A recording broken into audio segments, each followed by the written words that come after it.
What are your strength and weaknesses? This is very common question जो interview में पूछा जाता है। हम इसका आंसर कैसे करते हैं? Hi, I am Preeti Mishra, your career and hiring strategist and founder of launches management services. What if मैं आपको ये बोलूं कि एक क्वेश्चन जो है आपका पूरा इंटरव्यू कैसा हुआ है उसको काफी हद तक डिसाइड करने के लिए आगे उसमें वो पोटेंशियल है। And this is the question that what are your strength and weaknesses, and it's very common question. लेकिन फिर भी लोग उसको बहुत गलत तरीके से आंसर करते हैं और उससे हमारा कहीं ना कहीं बहुत नेगेटिव इंप्रेशन हमारे इंटरव्यू में जाता है। तो we need to just understand कि हम इस क्वेश्चन को कैसे आंसर करें।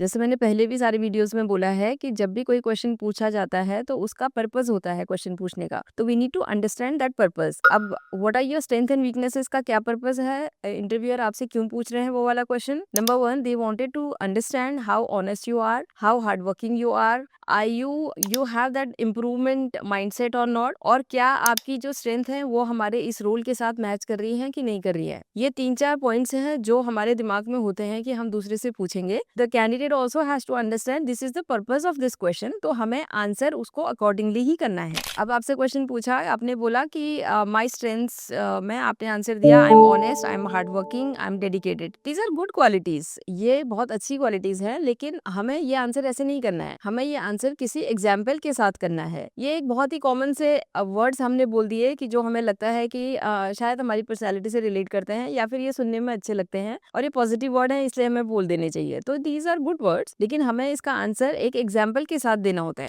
अब स्ट्रेंथ बताने का हमारा क्या फॉर्मूला है, स्ट्रेंथ हमारी क्या स्ट्रेंथ है प्लस हमारे पास हम क्या एविडेंस दे रहे हैं उस चीज का और उसका क्या रिजल्ट आया, ये 3 में हमने डिवाइड कर लिया अपने आंसर को। फॉर एग्जाम्पल, अगर किसी भी ऑर्गेनाइजेशन में रिस्ट्रक्चरिंग हो रहा है तो हम ये बोल सकते हैं कि मेरे ऑर्गेनाइजेशन में ये रिस्ट्रक्चरिंग हुआ था, मुझे एक दूसरी टीम में या कहीं पे मेरा चेंज हो गया था, तो मैंने बहुत quickly, because adaptability is my strength, and मैंने बहुत क्विकली मैंने सारे स्किल अपने एनहांस किए और मैंने उस टीम में कैसे फंक्शन करना है वो बहुत जल्दी लर्न किया, जिससे जो भी मेरी टीम की प्रोडक्टिविटी थी वो प्रोडक्टिविटी पे कोई भी कंप्लेन नहीं आई and the performance was better. तो इसमें क्या किया हमने, अपनी स्ट्रेंथ बताया, क्या एविडेंस है और क्या हमारा रिजल्ट आया। तो हम जब भी इस क्वेश्चन का आंसर करते हैं व्हाट आर योर स्ट्रेंथ, तो वो स्ट्रेंथ में आप एक स्ट्रेंथ बताओ चाहे, लेकिन वो इस फॉर्मेट में बताओ ताकि सामने वाले को लगे कि हाँ ये एक रिजल्ट आपने जो भी बताया ये एक्चुअल में एक रिजल्ट है कि आपकी स्ट्रेंथ है, इसीलिए आप यहाँ पर ये चीज आपने अचीव की है।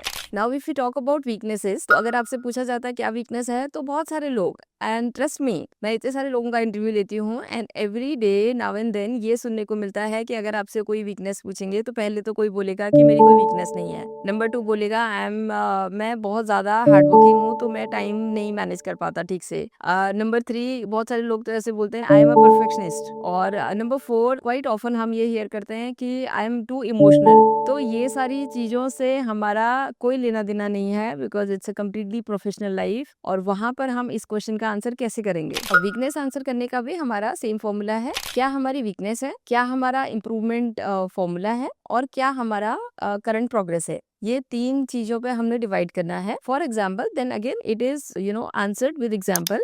मैं बोलूँ कि मेरा वीकनेस है कि मैं बहुत ग्रुप में अगर मुझे कहीं बात करनी होती है तो मैं नर्वस हो जाती हूँ, I feel nervous, so I identify that this is my weakness, and then I started participating in team meeting, in presentation, internal discussion, and slowly I improve this weakness। तो आज की डेट में मैं अभी एक बहुत अच्छे लेवल पे पहुंच चुकी हूँ and I am quite confident now, और मैं अगर स्टेक होल्डर्स के साथ में भी प्रेजेंटेशन एंड डिस्कशन बहुत इजीली कर लेती हूँ। तो इससे दिखता है कि दैट 1, आपने अपनी वीकनेस को एक्सेप्ट किया, आइडेंटिफाई किया, and number 2, you know your weakness and you started working towards that weakness and now you're getting result। तो इससे हमारी बहुत सारी चीजें दिखती हैं। एक, हमारा माइंडसेट दिखता है कि वो बहुत पॉजिटिव माइंडसेट है। दूसरा, हम we are ready to accept our weakness, क्योंकि ऐसा हो नहीं सकता कि मेरे पास कोई वीकनेस नहीं हो, मेरे पास भी बहुत सारी वीकनेस है, आपके पास भी है, सबके हमारे कुछ न कुछ वीकनेस होती है, and we are ready to accept that. हमने वो एक्सेप्ट कर लिया, एक्सेप्ट करने के बाद we are working on it and we are getting result. So this is the better way to answer